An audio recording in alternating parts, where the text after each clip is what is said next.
All right, looks like we're ready for another episode of the Lumineth Lowdown.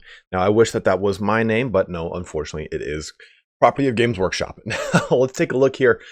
In this installment on the Warhammer community page, we have a reveal, or at least a discussion, or I guess, more of an extrapolation about the Vanari Auralan Wardens.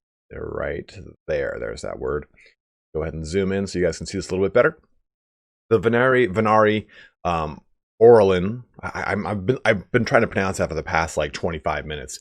Wardens, and it kind of goes into how these guys are essentially the spearmen of the Lumineth Realm Lords, and they essentially take up the role of the Phalanx. And we talked about this with the High Elves, right? How the militia of the High Elves are this the silver host and this gleaming phalanx of white and silver shields and so on and so forth. And they kind of they've taken that same type of imagery and again made it its own in Age of Sigmar. And the Lumineth Realm Lords are split between two portions of their battle line, it looks like. By looking at this little blurb here, it talks about the spear phalanxes of the Wardens and then the archers, or the arrows, of the Auralan Sentinels and magical bombardments of their mages. So it makes me think that maybe the Sentinel unit will just simply be a archer unit with maybe a mage that accompanies them, which would be very interesting. And we've seen this kind of stuff happen before when we look at Stormcast Eternals, how I think it's the Sequitors or whatever, basically have like a priest in them that can chant. I'm not sure which one 100% the name of it is, because it's like everything in the Stormcast Eternal army either ends in an ER or an OR. So just swap out the front end of it and you've got one of their units. Now, as we kind of look through this more, though, we start to get a little bit more reveals from the lore of the Lumineth Realm Lords, and it's really exciting stuff. Because, we talk more about Haish here. Interesting enough, this is easily identified, or it talks about they're led by High Wardens, imperious Lumineth officers, who stand at the rear of each phalanx, easily identified by their decorative back banners. And then in this picture, he is right here in the center, right in the front. So, as we kind of look through this a little bit more here, we can see some other little fun reveals. Nothing too crazy, like oh man, oh shit, this is going to be massive. But if we look at the armor, where is it? It's a little further down. Here it is. So it basically talks about how their armor is armor from the waist up, with portions of scale mail that will kind of drape down a little bit as a tabard. But anything below the waist is not armored, and they use their shields to guard each other's legs. They're leaf-shaped shields, or you might just call it a kite shield, but whatever. But taking a look here, it says, their armor is bedecked with sun and moon icons, symboling the twin gods of Haish, for their warriors are neither Tyrionic nor Teclian exclusively. So, and I think that this is going to be some form of a battalion, a battle scroll, when it talks about how, okay, if you want a Tyrionic or Tyrionic army, then it's going to be a lot of maybe sun-based armies. And I'm just simply looking at the fact that it said sun and moon and Tyrionic nor Teclian. That's such a far-flung take with a little bit of salt speculation right there, but I'm assuming that Tyrion is going to be aligned with the sun and Teclis is going to be aligned with the moon. If I probably looked a little bit harder at Teclis's model, I'm sure I could find a moon symbol, which would kind of help us out with that, like a moon rune. And we'll take a look at the runes in just a second. That's going to be important here. But I bet you that's the way they're going to do the battle tome, where, okay, you can have, if you have a Tyrionic lord, then Tyrionic units will then count as battle line. Versus if you have a Teclian lord, then your Teclian units will count as battle line. We see this with almost every single thing in Age of Sigmar. Okay, if you take the caster version of the Stormcast Eternal, all caster versions from that Sacrosanct Chamber are now battle line. Same thing when you look at even Slaves to Darkness. If you have Slaves to Darkness as your lord, then Varangard can be taken as either like elites or battle line or HQ or something like that. Like you can really spice up your battle line according to what you take. Ideneth Deepkin, another great example. If you have an Achillean king, well then your Achillean guard or whatever can be taken as battle line or whatever the actual distinction is. I can't remember if it's a battle line or like a special distinction that you can have more of. But what I'm trying to get at is that I think that that's how they're going to kind of break up this battle tome. It's going to be, of course, either Tyrionic or Techlian. And I think that's a really cool step here. And I'm really excited to see what we get more and more as far as reveals go. We'll probably be looking at 2 or 3 more months of these reveals trickling out. I wouldn't be surprised if this launch again coincided with the Total War Warhammer High Elf relaunch or launch or DLC, hopefully coming to that game. Now, when we take a look further, we see a lot of runes all over these characters. And I actually didn't even see these up here or over there, and we're going to take a look at these in just a second here. But as we kind of look down here, it talks about the runes and how the runes are very important to the language of the Haitian elves, as they're called. And it pretty much talks about the runic mandala. Now, in the world that was, there was the pantheonic mandala, the Sithai and the Kadai. Those are basically the elves that are well or good aligned, and the elves that are evil aligned. And it's not really good and evil.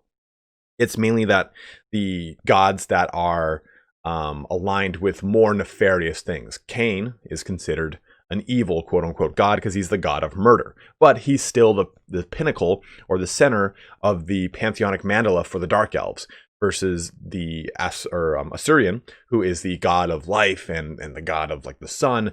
That's the pinnacle of the pantheonic mandala for the High Elves. Or even when you look at the Wood Elves, that's the duel of Kronos and Aisha. So it just depends on which way you're kind of looking at the mandala. And it looks like we're going to get a different portion of that with the runic mandala.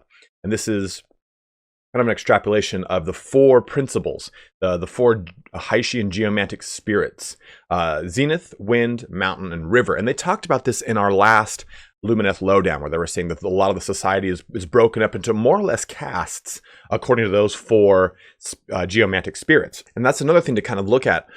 It might actually be kind of hinged upon how they do the battle tome. Like, okay, if you want a battalion of the wind, then it has to include this many units that are wind aligned, or mountain, or river, or zenith.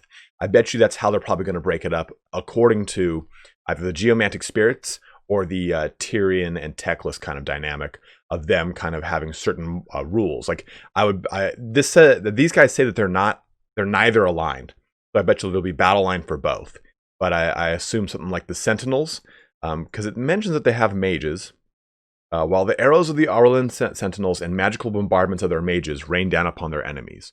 So I bet you that the Sentinels will be Techlian aligned, and the horsemen, whatever it says, this is the fleet-hoofed cavalry of the Lumineth Realm Lords is in the next episode.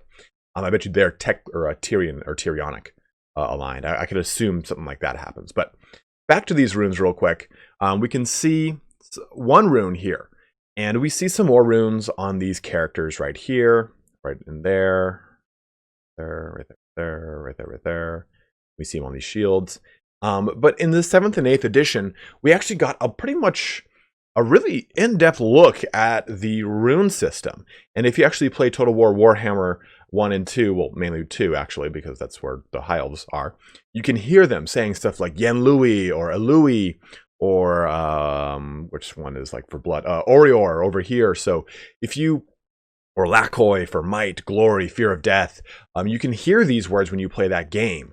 And it's kind of interesting to see them dip back into this. So if you take a look at this symbol, where is it? I know it's on this one. Lethane, storm, wrath, gently falling rain that brings eternal sleep. Then we take a look at these shields. We can see it on this one right here. A bit harder to see in that picture, but it's essentially this one kind of inverted. The same symbol, Lethane, right there. So we do see some of these older symbols carrying over. Like we see Saint Louis as well. Saint Louis, I think, was... Oh no, Saint Louis is not right there. I'm sorry, not Saint Louis. It is... I spent a long time trying to like dive into this. Oh, it's Senthoi, not Saint Louis, which is unity, loyalty, broken promises. It's this one right here, that kind of special looking K, not to be confused with the drug special K. It's right there. We get the same exact one. We can even look at some of these other ones too. I think that, like, I try to find this one, but there's nothing. The closest thing to it is Drorier here. That one's kind of a little like it. But I assume we'll start to see some version of these kind of make their way over into Age of Sigmar. especially when we take a look at the 7th edition version. This is the 7th edition version, which is a lot more stylized. It has that kind of really cool looking elf feel to it. And then when we take a look here at the 8th edition, it's a little bit blockier, more broad. Someone definitely hit embolden on these guys. There's no italics on these at all. But these guys have the same kind of feel, though, that we get in this, but just a little bit more of a stylized feel to them. So it'll be interesting to see how they kind of take what they currently have as far as these existing. Sarathai, the rune of the world dragon, symbolizing defiance and unyielding, is right there. So I'm very curious to see how this kind of pans out. How we get more of this old high elf lore put into the Lumineth realm lords. We can clearly see that Tyrion and Teclis have a very heavy influence on not just simply the culture of these guys, but the aesthetic. These guys are very indicative of the way that they look. You can even see here's the sun and moon symbols of Tyrion and Teclis. So I'm really excited for more episodes of the Lumineth Lowdown coming out from Warhammer community. Right now, it looks like the next episode, like I was saying, will be covering the cavalry, which I am stoked on. Hopefully we'll get a bunch of different variations and a return to something similar to the Dragon Princes, one of my favorite models from the world that was in 8th edition Warhammer Fantasy. But as always, guys, I'll continue to cover these things as they come out. I was a little lax in covering the Psychic Awakening last week, but if you didn't see the Psychic Awakening, I guess I'll just quickly take a look at that real fast. In the Psychic Awakening, they released rules for the Tau, for the Imperial Guard, and for the Genestealer cults, where you can basically create your own. And that was a very big motif of the 7th edition of Warhammer 40,000, and this 6th edition too had a lot of it as well. So they've brought that back in full force. We've seen it in the Space Marines books, we've seen it in the Chaos Warbands. So really this approach to making your own spice of each and every codex is finally starting to come back into an 8th edition Warhammer 40,000, and what people think is an emergent 9th edition Warhammer 40,000 coming here in summer. But as always, guys, thank you so much for watching here today. Have a good one, and take care.